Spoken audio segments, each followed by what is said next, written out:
साहस और संस्कृति और सभ्यता के आह्वान का इतिहास केदारनाथ गुप्ता की पुस्तक ink saffron and freedom Bharat के बौद्धिक परिदृश्य को फिर से परिभाषित करेगी।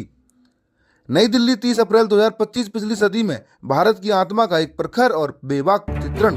इंक सैफ्रॉन एंड फ्रीडम सिर्फ एक पुस्तक नहीं, यह एक राष्ट्रीय घटना है।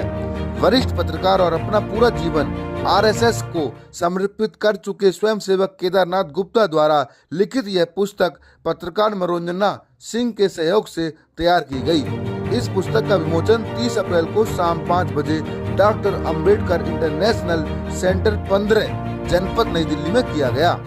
मुख्य अतिथि राष्ट्रीय स्वयंसेवक संघ आरएसएस के सर कार्यवाहक डॉक्टर कृष्ण गोपाल और वरिष्ठ अतिथि एशियन न्यूज इंटरनेशनल ANI के अध्यक्ष श्री प्रेम प्रकाश की उपस्थिति में किया गया।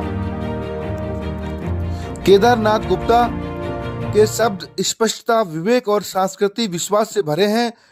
गढ़मुक्तेश्वर में विभाजन की हिंसा की भयावहता से लेकर शुरुआती दिल्ली के न्यूज़रूम के धुएं से भरे गलियारों तक, राष्ट्रीय स्वयंसेवक संघ की वैचारिक रीढ़ से लेकर भारतीय पत्रकारिता की लुप्त होती गरिमा तक यह पुस्तक भारत की यात्रा के विरोधाभासों और साहस को उजागर करती है। यह एक ऐसा काम है जो रिपोर्टिंग से परे है। यह एक आध्यात्मिक विरासत है, एक मशाल है जो एक पीढ़ी से दूसरी पीढ़ी को सौंपी जाती है।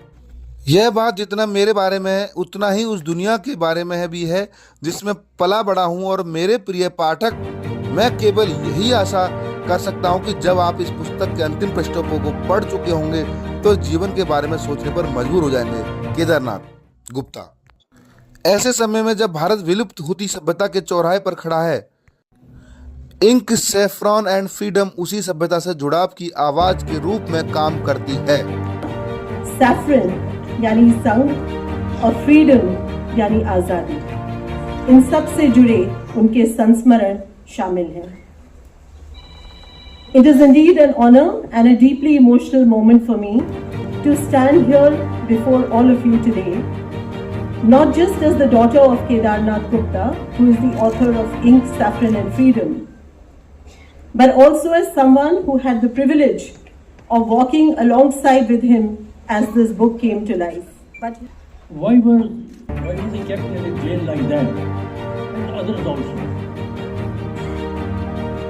You know, when Bhagat Singh went on long fast,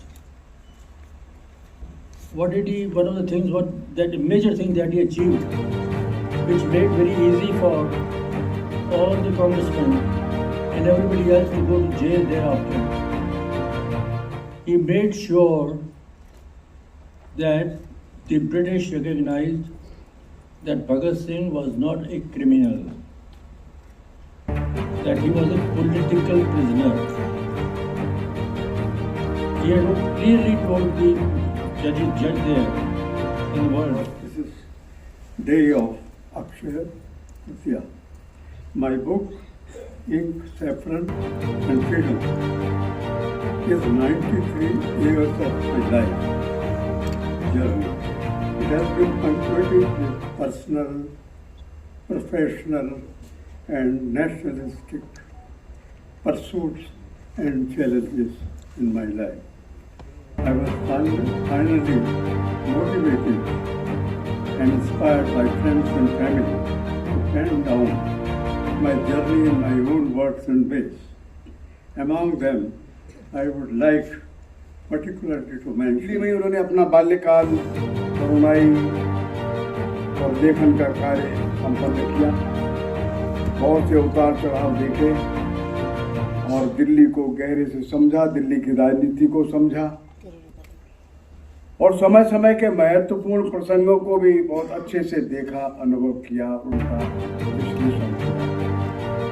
एक लंबा अनुभव उन्होंने बहुत छोटी सी पुस्तक में समेट करके रखने का प्रयत्न किया है। मैं समझता हूँ उनका अनुभव इस सारी पुस्तक से कम 100 गुना अधिक है, लेकिन इतनी बड़ी आयु में उन्होंने यह प्रयत्न किया है, ये भी हर दृष्टि से प्रशंसनीय है।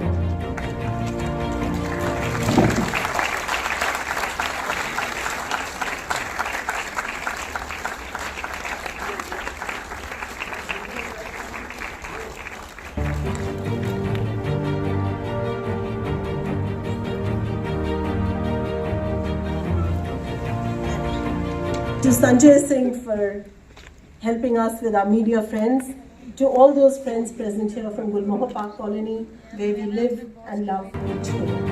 A big thank you to the media fraternity, to which we truly belong and which has always supported us. I now invite